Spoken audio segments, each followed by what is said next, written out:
Hello friends, welcome to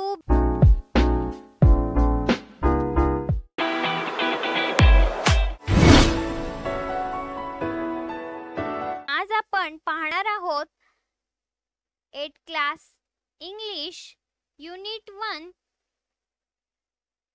1.1 B the best या पोयमचा English workshop. त्यासाठी मित्रांनो हा व्हिडिओ शेवटपर्यंत नक्की पहा आणि तुम्ही जर चॅनलवर नवीन आला असाल किंवा चॅनलला सबस्क्राइब केलं नसेल तर चॅनलला सबस्क्राइब करून बाजूची बेल आयकॉन नक्कीच प्रेस करा। Okay friends, let's start the video. Be the best workshop यामधील question 1, read the word name given below, put the big size, bigger one is the big circle and the smaller one in the small circle। इथे मित्रांनो आपल्याला खाली जे दिलेले काही words आहे ते वाचायचे आहे आणि लहान आकार दर्शवणारे लहान सर्कल मध्ये व मोठे आकार दर्शवणारे मोठ्या सर्कल मध्ये लिहायचे आहे। तर आधी आपण पाहूया स्मॉल सर्कल मधील वाक्य। इथे लिहू शकता तुम्ही स्क्रब, रील, बुश, बास, स्टार, ट्रेल। आता आपण पाहूया मोठं सर्कल। यामध्ये दिलेले वर्ड्स मुस्की, ट्री, पाइन, लेक, हायवे, सन। ओके फ्रेंड्स, पाहूया नेक्स्ट क्वेश्चन। नेक्स्ट आहे question 2, from group of 4 read each stanza in the poem turn by turn। इथे मित्रांनो 4 विद्यार्थ्यांचे गट करायचे आहे आणि कवितेतील प्रत्येक stanza turn by turn read करायचा आहे। तर हे बघा मित्रांनो, बी द बेस्ट या पोयमचे इथे अशा प्रकारे 4 स्टांजा दिलेले आहे। हे 4 विद्यार्थ्यांचे ग्रुप करून टर्न बाय टर्न वाचायचे आहे। पाहूया नेक्स्ट क्वेश्चन। नेक्स्ट आहे question 3, find and right the pair of rhyming word from the poem. इथे आपल्याला कवितेतील यमक जुळणाऱ्या शब्दांच्या जोड्या शोधून लिहायच्या आहे। तर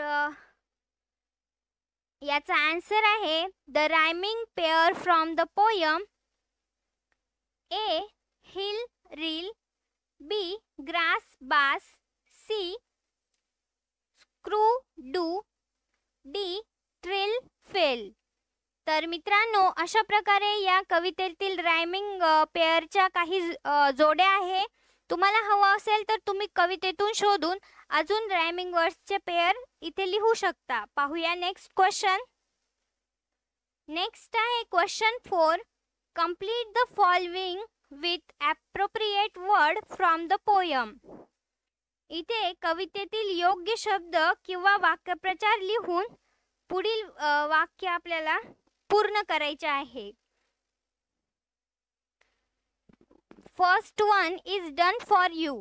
एक इथे आपल्याला ऑलरेडी करून दिलेला आहे। First, if you can't be a pine be a scrub. हे आपल्याला ऑलरेडी करून दिलं होतं। पाहूया पुढचं। Second number, if you can't be a tree be a bush. Third, if you are a muskie be a bass. Fourth, if you can't be a captain you can be in a crew. Fifth, if you can't be highway be a trail। and 6, if you can't be the sun be a star। तर हे बघा मित्रांनो अशा प्रकारे appropriate word लिहून आपण हे वाक्य कंप्लीट केले आहे। पाहूया नेक्स्ट क्वेश्चन। नेक्स्ट आहे question 5, right whatever the following are true or false. खालील दिलेले जे काही वाक्य आहे ते ट्रू आहे की फॉल्स आहे ते आपल्याला सांगायचं आहे। यामधील first, all must be the captain of the team. हे सेंटेन्स फॉल्स आहे। 2, a bit of grass can make the highway hyper. हे सेंटेन्स देखील ट्रू आहे.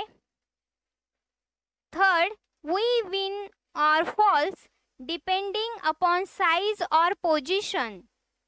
हे सेंटेन्स फॉल्स आहे. Four, a scrub is found at the top of the hill. हे sentence देखील false आहे. 5, if your work is not important, don't do it. हे sentence false आहे. 6, whatever job you have, do your best. हे sentence true आहे. पाहूया next question. Question 6. Write an appreciation of the poem with the help of the points given below. इथे आपल्याला खालील पॉइंट्सच्या मदतीने कवितेचे ॲप्रिसिएशन कंप्लीट करायचे आहे. तर यामधील 1, the title of the poem is Be the Best. 2, the poem is written by Douglas Malloch. Third, the poem has 4 stanzas. Each stanza has 4 lines. 4, the line that rhyming in each stanza are 4. 5, the poet compare big thing with smaller thing.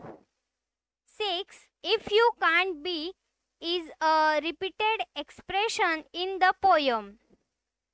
7, the line I shall always remember is be the best of whatever you are. अशा प्रकारे मित्रांनो बी the best या पोयमचे English workshop आपण इथे complete केले आहे. I hope friends हा video तुम्हाला आवडला असेल. व्हिडिओ आवडला असेल तर व्हिडिओला एक लाईक तर नक्कीच करा आणि जास्तीत जास्त विद्यार्थी मित्रांपर्यंत या व्हिडिओची लिंक शेअर करण्याचा प्रयत्न करा. Thanks for watching this video friends. भेटूया पुढच्या व्हिडिओमध्ये.